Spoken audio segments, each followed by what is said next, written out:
Boa noite a todos. É com muita alegria que mais uma vez nós estamos reunidos em nossa casa para mais um trabalho, agradecendo a Jesus sempre a oportunidade, que possamos nos sentir envolvidos nas bênçãos de sua paz, que ao final possamos sair todos aqui bem melhores do que quando aqui chegamos. Queridos irmãos, certa feita, um repórter perguntou ao Chico Xavier se ele poderia contar um fato, algo que lhe trouxesse melhores recordações, algo que havia lhe tocado o seu coração profundamente, algo pessoal. E Chico pediu permissão para contar um caso. Disse o Chico: o caso que eu vou contar é, para mim, muito expressivo, mas parece uma história infantil.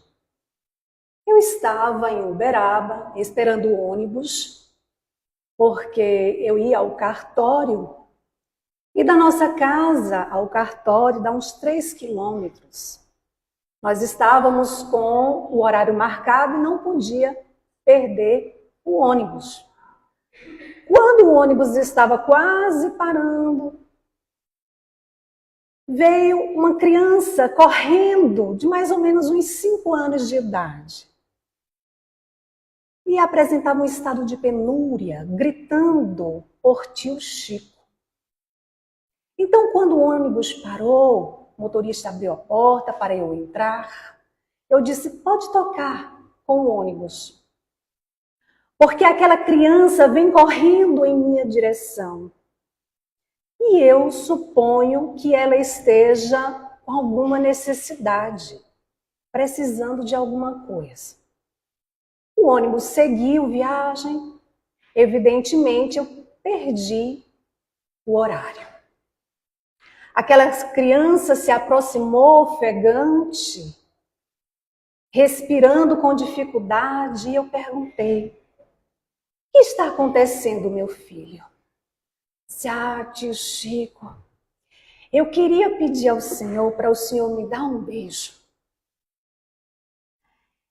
Então eu acho que esse foi um dos melhores acontecimentos da minha vida.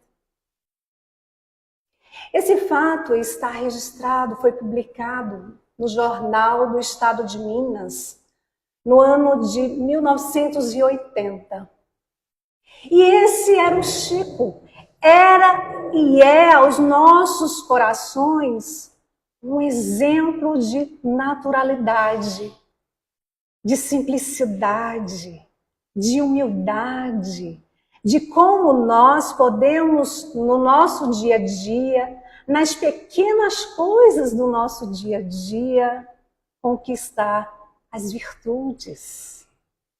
E o que é virtude? O que eu entendo por virtude? Como é que eu sei que determinado sentimento é uma virtude?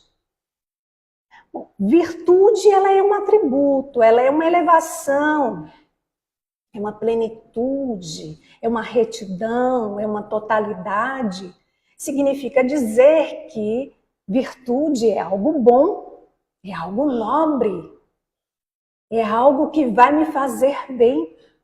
E se vai me fazer bem, então eu desejo ter essas virtudes, ou melhor, conquistá-las. Porque nós já aprendemos que a felicidade, ela precisa ser conquistada. Então, como é que se conquista a felicidade? Adquirindo as virtudes. Imaginemos nós, no mundo de provas e expiações, sem o egoísmo. Como Emmanuel deixa muito claro em O Evangelho segundo o Espiritismo, capítulo 11, item 11, ao afirmar que o egoísmo é um monstro, devorador de todas as inteligências, filho do orgulho, causador de todas as misérias do mundo. É a negação da caridade. Agora imaginemos este mundo sem esse monstro devorador. Imaginemos o nosso mundo sem a inveja, sem o orgulho. Seria muito melhor. Todos concordam? Sim, seria muito melhor. Agora imaginemos um mundo sem amor, sem humildade. Dá para imaginar? Então, conquistar as virtudes é conquistar a nossa felicidade real. Porque ela é uma conquista do espírito. Não depende das coisas que estão fora de nós. Eu não compro a felicidade com dinheiro. A felicidade não está fora de nós. Fulano me deixou. Fulano tirou minha felicidade, tirou minha paz, tirou coisa alguma. Não se tira a felicidade daquele que não a tem. Não se tira a paz daquele que não a tem, que não a conquistou. É uma conquista do Espírito.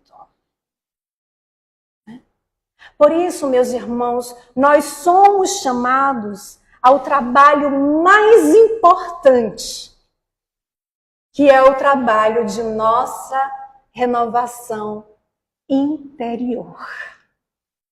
No livro Caminho, Verdade e Vida, no capítulo 3, na mensagem intitulada Examina-te, que, aliás, o título dessa mensagem do capítulo 3 do livro Caminho, Verdade e Vida é um verdadeiro puxão de orelha que Emmanuel dá em nós bem forte. É como se Emmanuel dissesse assim: presta atenção nas tuas atitudes. Presta atenção no que você está fazendo, o que você está pensando, o que você está produzindo em seu coração. Dá uma examinada. Vê se não tem uma baguncinha aí que precisa ser organizada. Vê se os teus sentimentos estão alinhados àquilo que você está estudando, que você está aprendendo nas reuniões, nos livros. Porque Emmanuel vai nos lembrar que a experiência humana não é uma estação de prazer. Nós não estamos aqui de férias. O mundo de provas e expiações não é um parque de diversões, não é a Disney, não se engane. É uma grande escola onde todos nós estamos matriculados. E Emmanuel afirma ao dizer que nós permanecemos em função de aprendizado. E nessa tarefa é razoável que saibamos valorizar a oportunidade de aprender, como também de facilitar o mesmo ensejo aos nossos semelhantes. O que acontece quando não examinamos as nossas ações? Quando examinamos as ações do outro. É muito mais fácil. E agora, então, com as redes sociais, é uma facilidade. Ver o que o outro faz, deixa de fazer. As pessoas vão postando, vão vendo. Então, fica mais fácil eu examinar o outro. O que acontece quando os meus pensamentos, as minhas ações, elas estão voltadas para o ter e não o ser? O que alimentamos em nós quando esses sentimentos estão voltados para as questões materiais? O egoísmo, o orgulho, a vaidade, o ciúme, E aí a gente fica buscando algo para preencher um vazio interior. Só que acontece que quando chega o momento de retornar para o plano espiritual, quando chega o momento da morte física e chega para todo mundo, né? Quando voltamos para lá, arrastamos conosco esse vazio interior, arrastamos conosco esses sentimentos que vamos ali alimentando. E aí sofremos. Poxa vida, acumulei tanto bem, não pude trazer nada. E agora vi que a vida continua. Como afirma André Luiz, na primeira obra da série, O Nosso Lar, a vida não cessa. A vida é fonte eterna. E a morte é um jogo escuro das ilusões. Nós ficamos iludidos. Então, no livro O Céu e o Inferno, a Justiça Divina, segundo o Espiritismo, no capítulo 4, nós vamos encontrar o caso do espírito Lisbeth, um espírito sofredor, que através de uma comunicação dada no dia 13 de fevereiro do ano de 1862, em Bordeaux, através de um médium, ela responde a algumas perguntas. E aí ela vai contar que ela nasceu em uma condição financeira muito elevada, que foi muito bela, mas foi muito egoísta. Pensava só nela. E em tudo o que os homens consideram fator, fonte de felicidade. O que é fonte de felicidade para aquele que só pensa nas coisas materiais? Luxo, roupas de marcas, carros luxuosos, posses, poder, títulos, quanto mais tem, mais quer. E fica ali dizendo, inclusive, quando eu quero uma coisa, se preciso for, eu passo por cima de quem estiver na minha frente. Quem já não ouviu isso? Então era o caso desse espírito, que via na sua condição financeira um meio de comprar a felicidade. Vejam só. Questão 614 de O Livro dos Espíritos. Os benfeitores nos lembram que a lei natural é a lei divina e que é a única e verdadeira felicidade dos homens. Por quê? Porque nos indica o que nós devemos fazer ou deixar de fazer. E nós só nos tornamos infelizes quando dessas leis nos afastamos. Passamos a fazer escolhas equivocadas. E aí sofremos. Então, quando nos afastamos dessas leis, a gente fica sempre tentando preencher o vazio que está dentro da gente. Questão 922 de O Livro dos Espíritos. Kardec pergunta, há uma medida de felicidade para todos os homens? E os benfeitores respondem, para a vida material é a posse do necessário. Para a vida moral é a consciência tranquila e a fé no futuro. Para a vida material é a posse do necessário. Então não é ter mais. Então não é acumular bens. É a posse do necessário. Até porque está acumulando bens que não lhe pertencem. Porque tudo pertence a Deus. Morre. Fica tudo aí. E para a vida moral é a consciência tranquila e a fé no futuro. A consciência tranquila de que hoje estou me esforçando para ser melhor do que ontem. Amanhã vou me esforçar mais para ser melhor do que... E assim vai. Hoje eu estou me esforçando para eu ser mais paciente no meu lar, no trabalho, no trânsito. Hoje eu estou me esforçando para tolerar mais aquela pessoa que antes eu não tolerava. Então é um esforço. O que é que Kardec afirma no capítulo 17? Como é que a gente sabe quem é o verdadeiro espírita? É aquele que está no esforço para domar as suas más inclinações. No esforço. Então, no livro O Céu e o Inferno, ali no capítulo 7, da primeira parte, nós vamos encontrar um esclarecimento acerca da felicidade, onde nos diz que a felicidade perfeita, vejam só, a felicidade perfeita, ela está ligada à perfeição. Como assim? A felicidade perfeita, ela está ligada à perfeição. A depuração completa do espírito, que é quando, pelos meus esforços, eu alcanço uma evolução que me permite viver em mundos mais avançados, mais felizes, ou seja, em mundos perfeitos. E para isso nós somos convidados a lembrar sempre da questão 132 de O Livro dos Espíritos, quando fala acerca do objetivo da encarnação,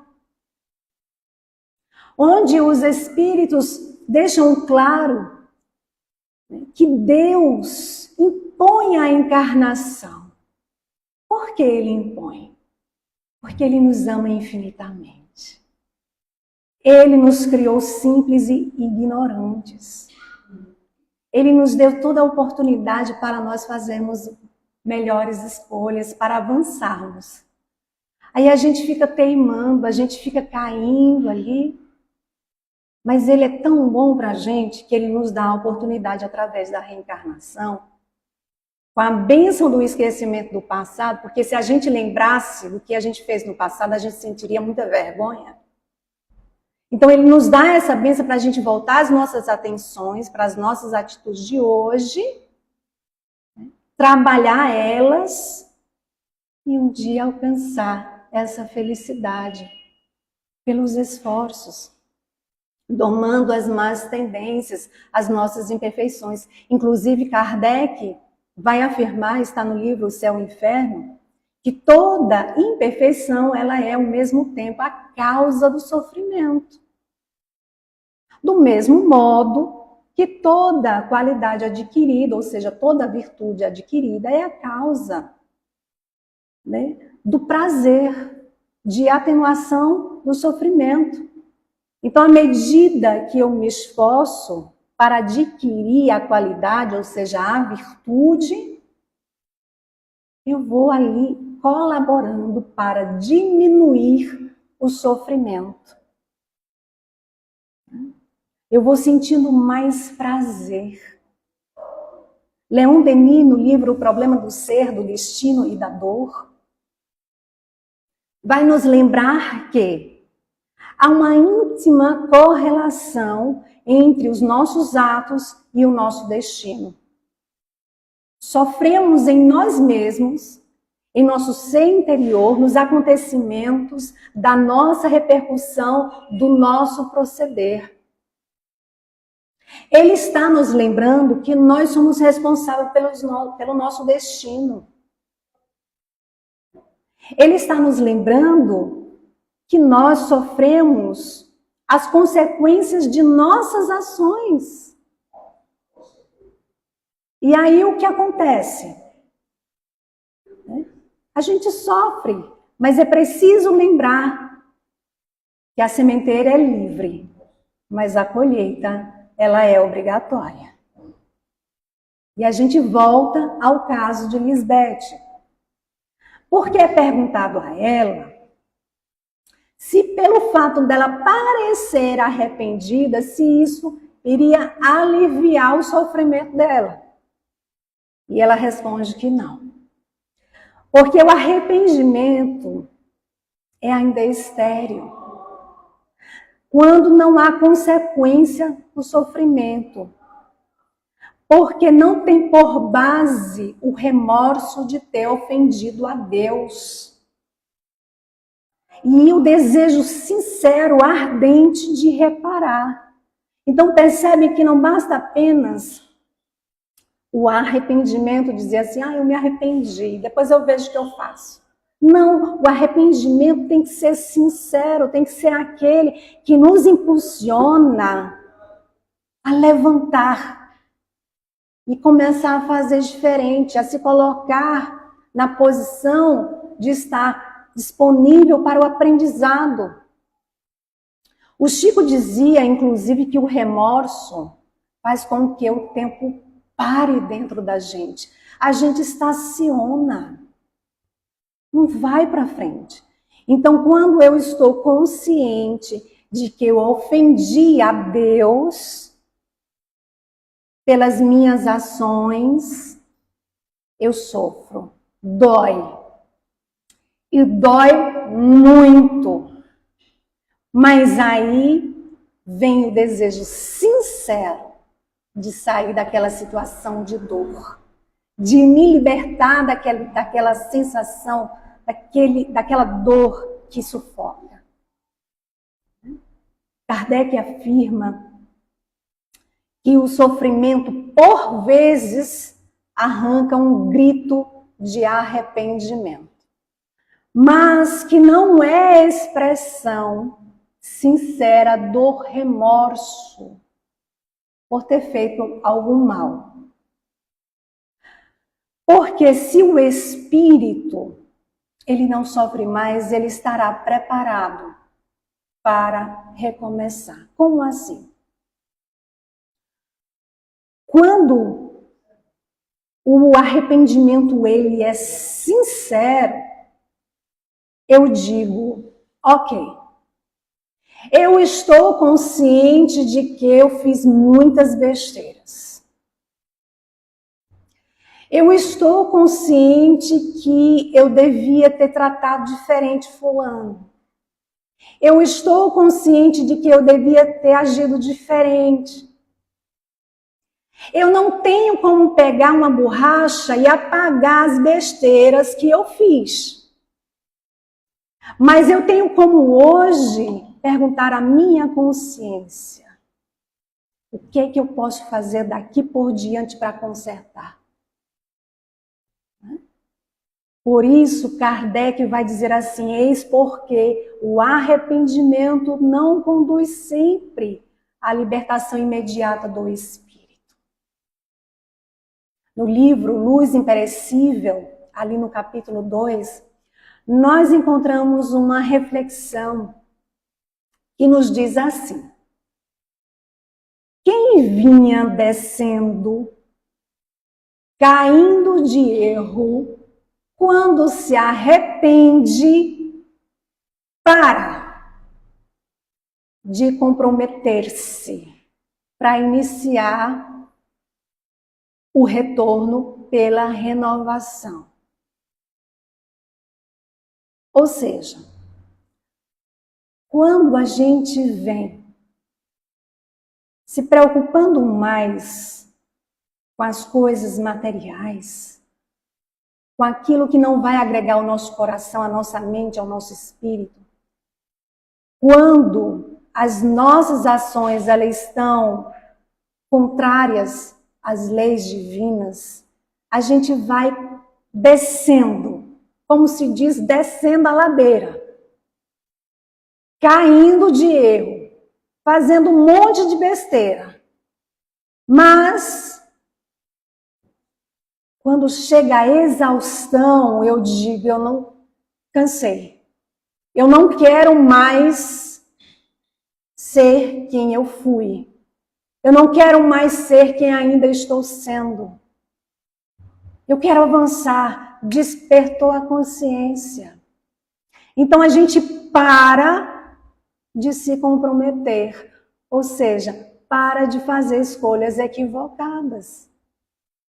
Para dar início a esse processo de renovação interior. Questão 991 de O Livro dos Espíritos. Qual a consequência do arrependimento no estado espiritual? O espírito está no plano espiritual arrependido, sinceramente arrependido. O que ele mais quer? Ter uma nova oportunidade. E os benfeitores afirmam o desejo de uma nova encarnação para se purificar. Então o espírito, ele compreende que as suas imperfeições foi que acabaram privando dele conquistar a felicidade. Então ele deseja voltar, né, ardentemente. Kardec, ainda no livro O Céu e o Inferno, também no capítulo 7 da primeira parte, agora no item 16, quando fala acerca do arrependimento, ele nos diz: o arrependimento é o primeiro passo para a nossa melhoria. Mas só ele não basta. É preciso ainda a expiação e a reparação. Ué, então se precisa expiar e reparar, para que se arrepender? Mas aí é que está. Porque Kardec vai nos esclarecer ao dizer que o arrependimento, ele alivia, suaviza as dores da expiação. O arrependimento sincero nos traz esperança. O arrependimento sincero prepara os caminhos de reabilitação.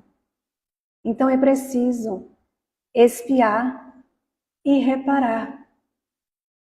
Expiação consiste nos sofrimentos físicos e morais, causas de fatos, de nossas próprias consequências, e a reparação é se colocar no serviço do bem. No item 29, Kardec nos lembra o seguinte, que a misericórdia de Deus, sem dúvida, ela é infinita, mas não é cega. Isso não quer dizer que pelo fato de não ser cega, que Deus pune, que Deus condena. Ah, eu estou passando por isso porque Deus quis isso. Deus quer o melhor para a gente. A gente não pode colocar a responsabilidade que é nossa em Deus. Ele quer o melhor para a gente. Então, tanto é que essa ideia de punição, que Deus condena, que Deus castiga, ela ficou lá atrás, na primeira revelação com Moisés. E aí veio Jesus e fala aos nossos corações que Deus é Deus do amor, da misericórdia infinita. Chegamos na terceira revelação, que nos mostra que Deus sempre deixa uma porta aberta para o retorno ao bem. Então o Espírito Lisbeth, ela vai deixar um recado aos nossos corações, para a gente refletir. Ela vai dizer assim: sejam humildes de coração, submissa à vontade de Deus, paciente nas provas, caridoso, encorajador para com os fracos, ardente de coração em todos os sofrimentos, para não sofrer as torturas que ainda passo. E vejam só, desses conselhos que ela nos dá, nós vamos ali pensar, extrair, seja humilde de coração. Para refletirmos sobre a importância dessa virtude no nosso dia a dia. E há uma homenagem do Espírito, há uma mensagem do Espírito Lacordaire, está em um Evangelho segundo o Espiritismo, no capítulo 7, item 11, que nos lembra que a humildade é uma virtude ainda muito esquecida entre nós. E aí ele faz uma pergunta: sem humildade, é possível ser caridoso para com o próximo? E ele responde não. Porque esse sentimento nivela todos os homens, dizendo-lhes que todos são irmãos e que devem se ajudar mutuamente. Porque esse sentimento de humildade nos induz ao bem. Jesus, que Deus, o nosso Pai, nos enviou para nos servir de guia e modelo. Ele nasceu filho de um carpinteiro, trabalhou como carpinteiro até os 30 anos. Sua mãe, Maria, percebendo desde cedo uma inteligência ímpar, começou a desejar imensas coisas para ele. Mas logo ele fez ela ver que aquilo que ela desejava para ele não iria acontecer. Porque ele tinha vindo para servir, para consolar os corações aflitos, para acolher, para buscar ali os humildes, aqueles que não sabiam ler nem escrever, os menos instruídos, os pescadores, mas que tinham ali os seus corações humildes para segui-lo. Ele sabia que aquelas sementes que ali estavam sendo plantadas naqueles corações iriam trazer para o mundo, para o que ele é hoje. Um dia, vendo Jesus, uma multidão subiu ao monte. E como se assentasse, os seus discípulos se aproximaram. E ele começou a ensiná-los, dizendo: bem-aventurados os pobres de espírito, porque deles é o reino dos céus. No livro Construção do Amor, ali no capítulo 3, ante a lição do Senhor, Emmanuel vai nos esclarecer dizendo que, louvando os pobres de espírito, Jesus, ele não exaltava a ignorância. Ele não exaltava a incultura. Jesus abençoava a humildade que nos conduz à fonte da paz. Ele salientava, ele destacava a moderação, a seriedade, a simplicidade aos nossos corações. Pobres de espírito, Emmanuel ainda vai nos dizer no livro intitulado Dinheiro, na plataforma evangélica, significa tão somente pobres de fatuidade, ou seja, de presunção. Pobres de vaidade, ricos de humildade. Kardec também vai nos lembrar, está no Evangelho, que os pobres de espírito são os humildes, que em todas as circunstâncias Jesus põe a humildade na categoria das virtudes que aproximam de Deus, enquanto que o orgulho faz com que as criaturas se afastem dele. Quando o Chico soube que o seu patrão havia falecido, seu primeiro patrão havia falecido em um estado de grande miséria, que não tinha dinheiro nem para enterrá-lo, ele saiu de porta em porta pedindo uma moeda para ajudar a comprar o caixão dele. As pessoas lá em Pedro Leopoldo ficaram indignadas. Como é que o Chico se passa para uma situação dessa, ficar pedindo? Mas ele não se importou, não se sentia humilhado. E aí depois do enterro, ele sentou em frente à porta de casa, em silêncio. Os seus irmãos, seu pai ficaram ali olhando o Chico. E o Chico fazia uma prece em silêncio a Jesus, agradecendo a oportunidade de ter conseguido fazer com que o seu ex-patrão fosse enterrado com dignidade. E aparece O Espírito Emmanuel nada fala, apenas sorri. E o Chico entende que ele havia ali testemunhado a humildade e o amor ao Divino Mestre. No capítulo 7, Lacordaire ainda nos lembra, apresenta uma mensagem que ela foi ditada no ano de 1863. E quando a gente lê essa mensagem, a gente vê o quanto que ela é atual, porque nos fala das pessoas em sofrimentos e necessidades, as pessoas humildes. Onde ele diz que suportar com coragem as humilhações dos homens é reconhecer que só Deus é grande e poderoso. Então Chico não se sentia humilhado. André Luiz, no livro Sinal Verde, no capítulo 26, na mensagem intitulada Em Torno da Felicidade, ele nos traz orientações que resumem uma mudança de postura da alma, ao qual todos nós somos convidados a fazer. Que é de deixar de voltar as nossas atenções para as glórias do mundo, para, enfim, buscar a glória que nasce na consciência edificada em Deus. Assim nos disse Arthur Valadares, o nosso amigo, em uma de suas palestras, para, enfim, buscar a glória que nasce na consciência edificada em Deus.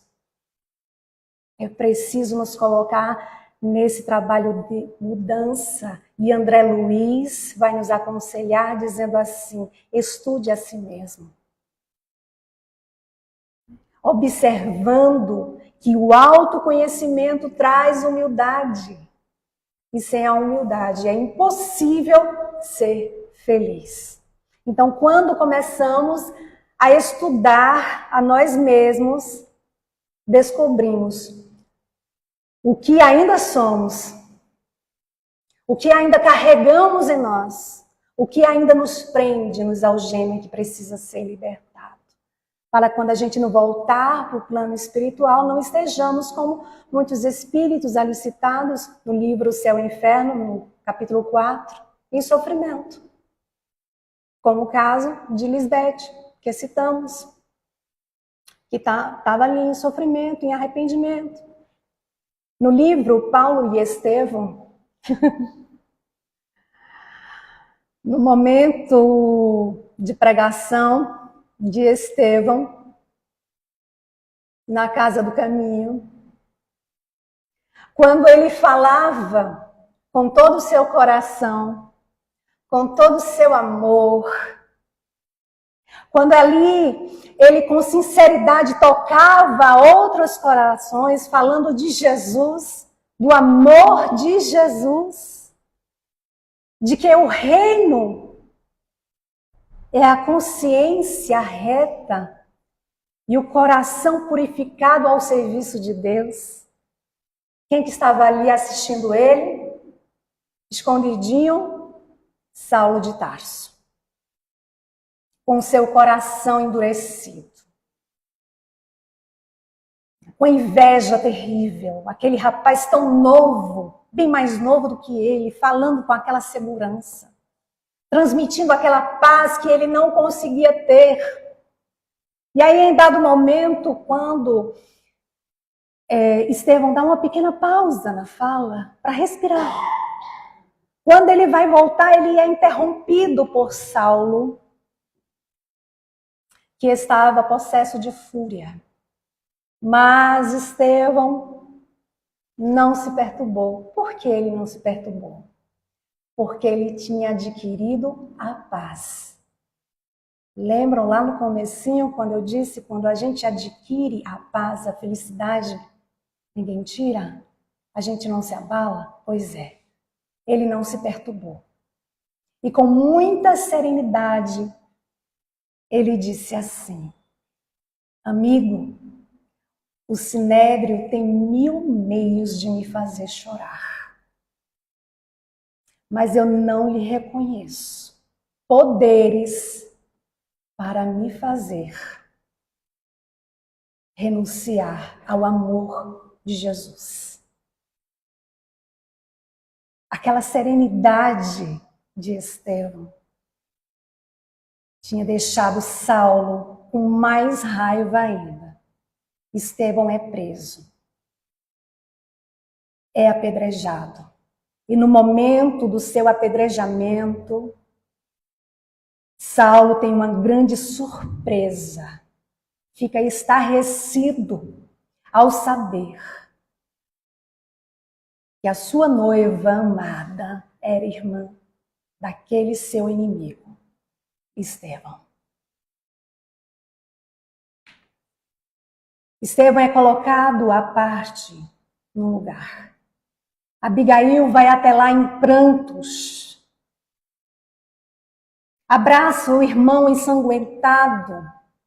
E Estevão ainda tem forças para deixar uma grande lição a eles e a nós.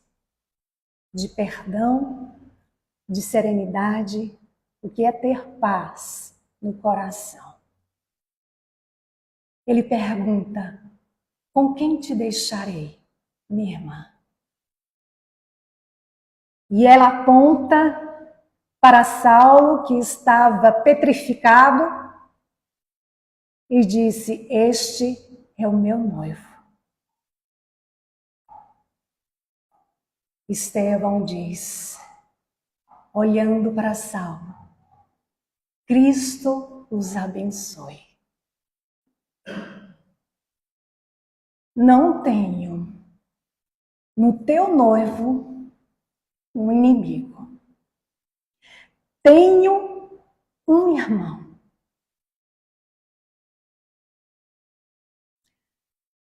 Saulo deve ser bom e generoso. Defendeu Moisés até o fim. Imagina, minha irmã, quando ele conhecer a Jesus, servi-lo-á com o mesmo fervor. Ser para ele uma companheira amorosa e fiel.